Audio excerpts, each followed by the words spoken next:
everyone, this is Fernanda, bassist and singer for Brazilian death metal band Crypta, and you're watching Chaoszine!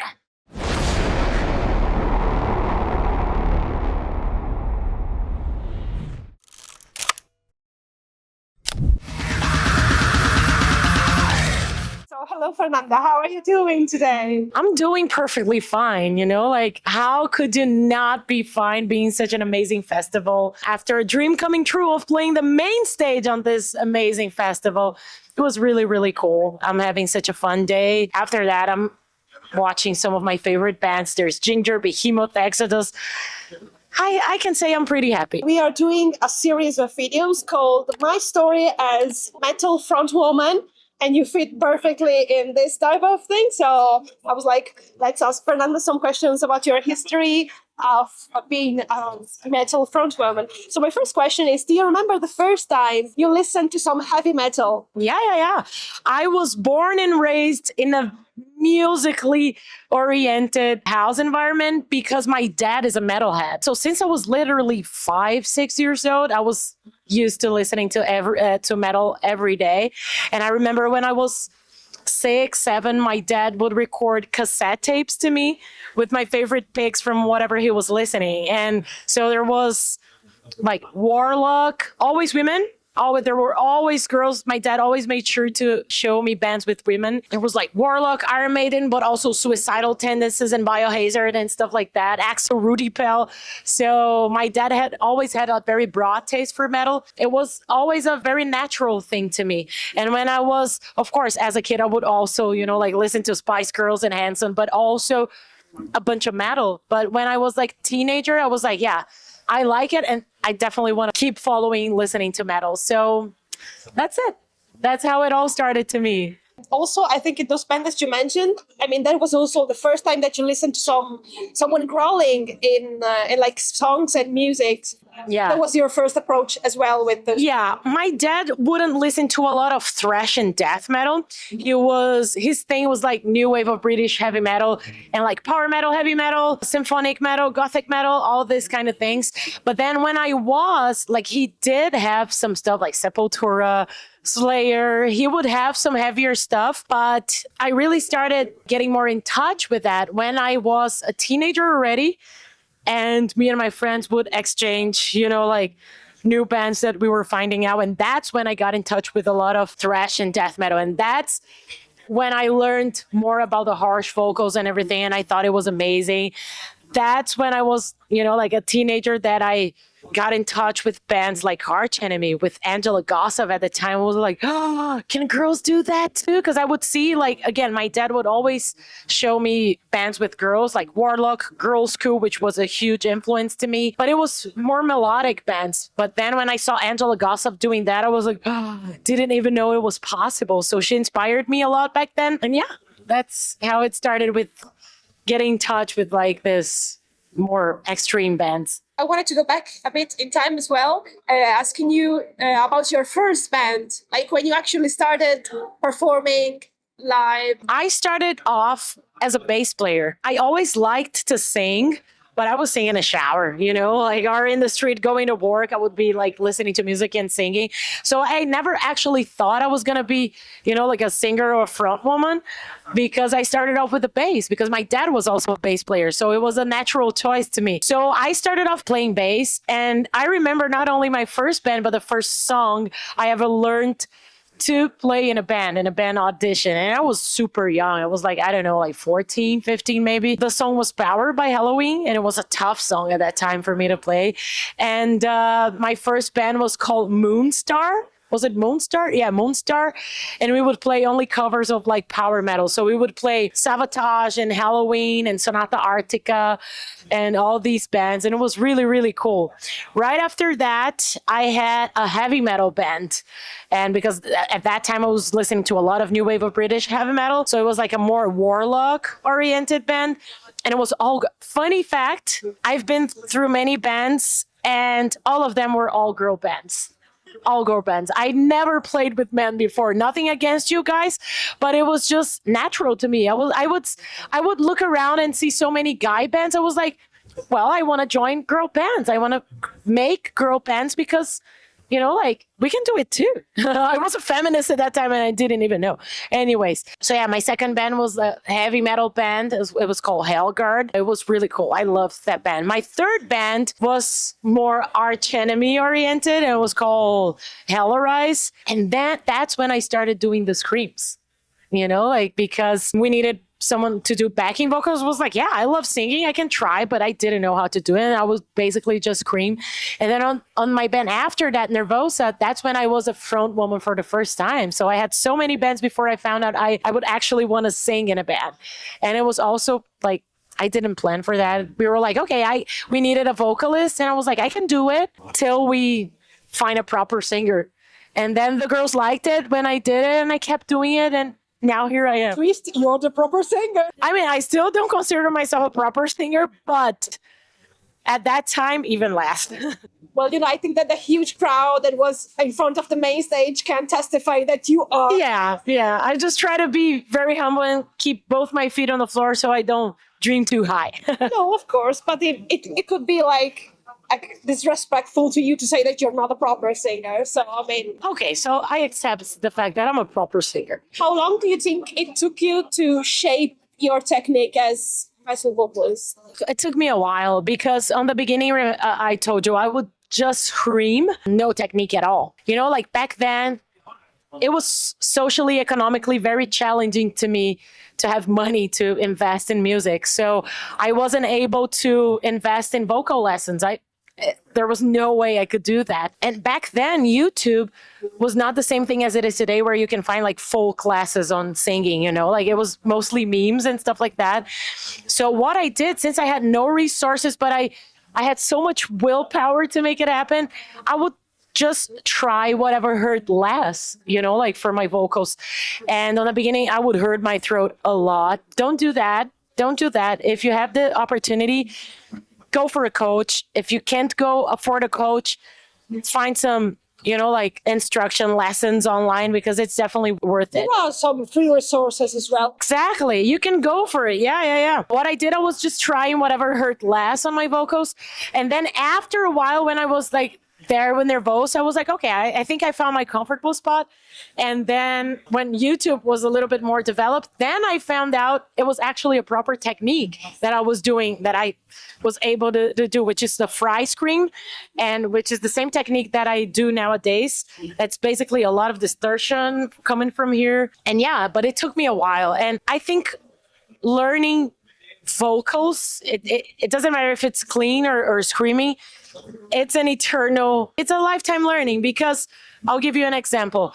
I was singing with my fry scream for 10 years in my previous band, Nervosa, but it was a thrash metal band, and my vocals really fit thrash metal. But then now with Crypta is death metal. I was like, okay, I want to do deeper growls, you know? And then I finally went for a coach. I was like, okay, I wanted to try false chord, which is another technique I couldn't because it was too hard for me at that point. And then I went, okay, so I'll use my technique to go for the deeper growls. And then my coach helped me.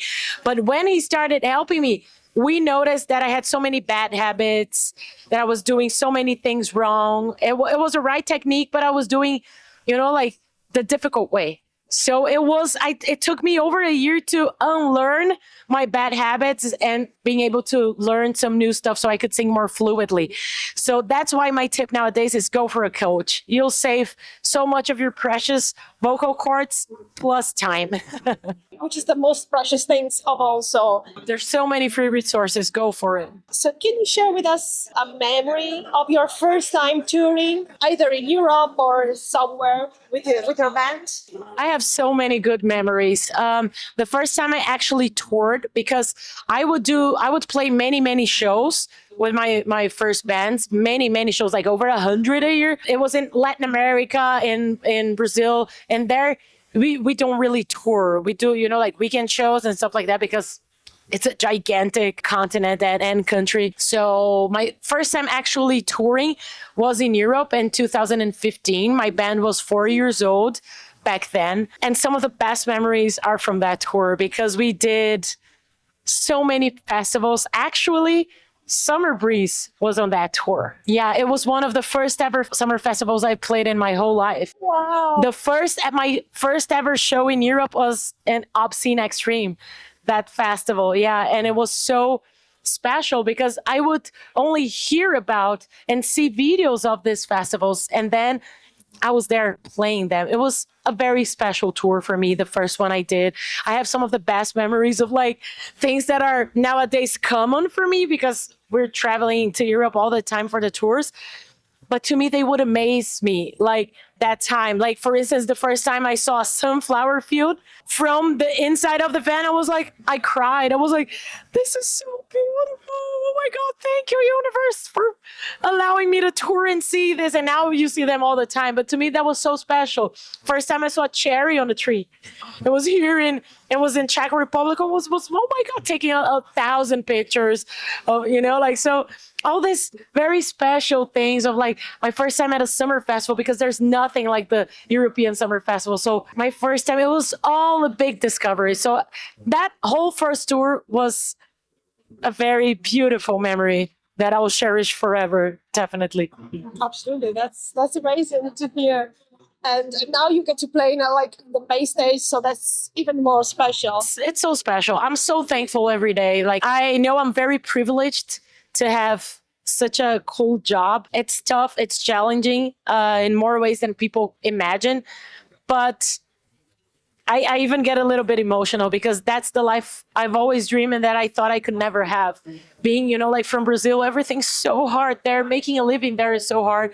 So I can say from the bottom of my heart that I'm living the dream. Since day one, I started doing this. I'm living the dream. And thanks to you all who support us, of course. So you said that your dad was a metalhead. Have your parents ever listened to Crypta songs or songs that you've grown in? And how did they react to it? Yeah, my dad loves it. He said, thanks to me and my taste for thrash metal and death metal, that he started actually enjoying the genres. Now he has a beautiful CD collection, and now he has a lot of thrash metal and death metal because, my bands introduced him to the genres, and that's pretty cool. And my dad actually, on the beginning of my bands, like Nervosa, my previous band, he was our driver.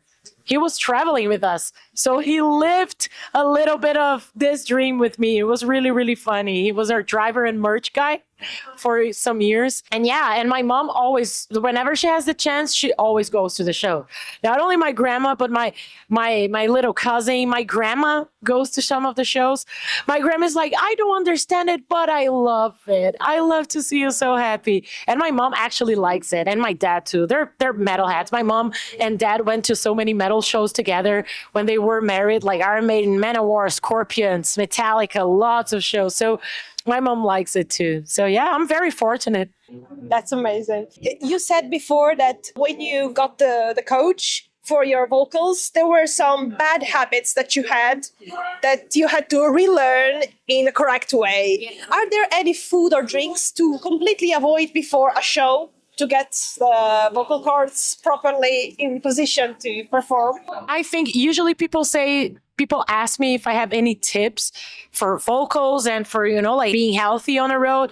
And I think more than tips, what I usually say is that what will guarantee a good performance is the set of choices and lifestyle that you take before your own tour. At least for me, that's how it works. For instance, since you asked about food and everything, I don't drink. I've been sober for some years now, and that really helped my vocals a lot and my performance on stage too. I feel more lively, and I get way less inflammation in my body from not drinking, and this truly helps my voice being flawless. I remember before touring, for the first time, I went to a speech therapist, and she said, hey, avoid alcohol as much as you can. And then I remember on the first days I would drink at the time. I was drinking a lot of alcohol and I started to feel hoarse. And then I texted her and she was like, are you drinking? And I was like, yeah. And then I quit for 2 weeks. My voice was flawless. Alcohol really affects the voice, not only physically, but also we usually get, more outgoing when we're drunk and we scream a lot. So, and also I'm vegan. I've been vegan for 8 years now, red meat and milk and everything. They're also very inflammatory, hard to digest. So I feel like being vegan really affected the most my performance on a positive side. I feel I have definitely more energy. I used to struggle with acid reflux a lot. And after I started being vegan, it's almost nearly 100% gone, and that's because, it's just less, this lifestyle is way healthier for the body in the sense that, of course, if you have a proper vegan diet, in sense of like less inflammation, less acid stuff, better digestion. And this all helps because, it all goes through here and it all goes to a stomach, and it can really affect, like before being vegan, I was having a condition that my stomach juice was like burning my larynx and affecting my vocal cords from the reflux, but it was actually burning my larynx, and I was getting hoarse and hoarse and hoarse. So that's how food is important. Like a proper diet is very important for a healthy vocals because it's all connected. It's all connected. And if anyone has watched me on stage knows that I'm, running from one side to another, and to have all this energy, definitely being vegan, being sober, doing my yoga here and there, it truly helped a lot. And I'm not trying to, dictate the way you have to live. But as for me, this is how it works. And this is how good it works. And maybe you should try it. We had a chat recently with Lena from Infected Rain, and she had a very similar response to yours. So, I mean... Yeah. Because, there are tips that can help you with your vocals. Inhaler, after, before the show. And avoid AC. Sleep as much as you can. But more than that, I think the whole set of choices you make before touring, that's what's going to dictate if you're going to have a good tour or not. So, Fernanda, thank you so much for taking the time to do this interview with us.